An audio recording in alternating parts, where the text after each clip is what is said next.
Cylinder বিস্ফোরণে আগুন লাগলেও দাহ্য রাসায়নিক পদার্থের কারণেই আগুন বেশি ছড়িয়েছে বলে জানিয়েছে ঢাকা দক্ষিণ সিটি কর্পোরেশন গঠিত তদন্ত কমিটি।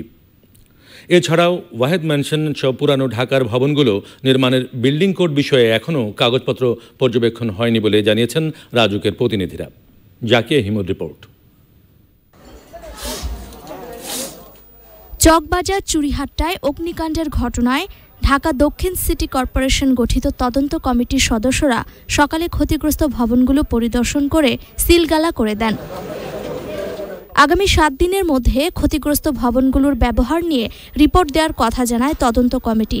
সিলিন্ডার বিস্ফোরণে আগুন লাগলেও দাহ্য রাসায়নিকের কারণেই আগুন বেশি ছড়িয়েছে বলে জানান তারা। আগামী 1 সপ্তাহের মধ্যে ওগুলো চেক করে আসলে বলা যাবে, বিশেষ করে ওয়াহিদ মেনশনের ব্যাপারটা, যে ওইটা ভবনটা আবার ব্যবহার করা যাবে কিনা। অবশ্যই কেমিক্যাল, যে আপনার প্লাস্টিক দানা দেখছেন এটাও কেমিক্যাল।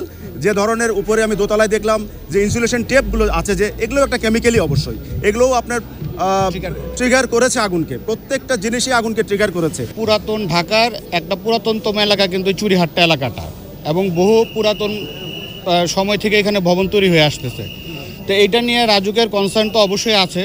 আরেকটা ব্যাপার, জনসচেতনতারও তো কিন্তু দরকার আছে। এদিকে স্বরাষ্ট্র মন্ত্রণালয় গঠিত তদন্ত কমিটির সদস্যরা জানিয়েছেন, দুর্ঘটনার জন্য দায়ী সকলকে আইনের আওতায় আনা হবে। যেহেতু এখন পর্যন্ত কারণটা সঠিকভাবে নির্ণয়ন করতে পারি নাই, তদন্ত করে আমরা এটা উদ্ঘাটন করব।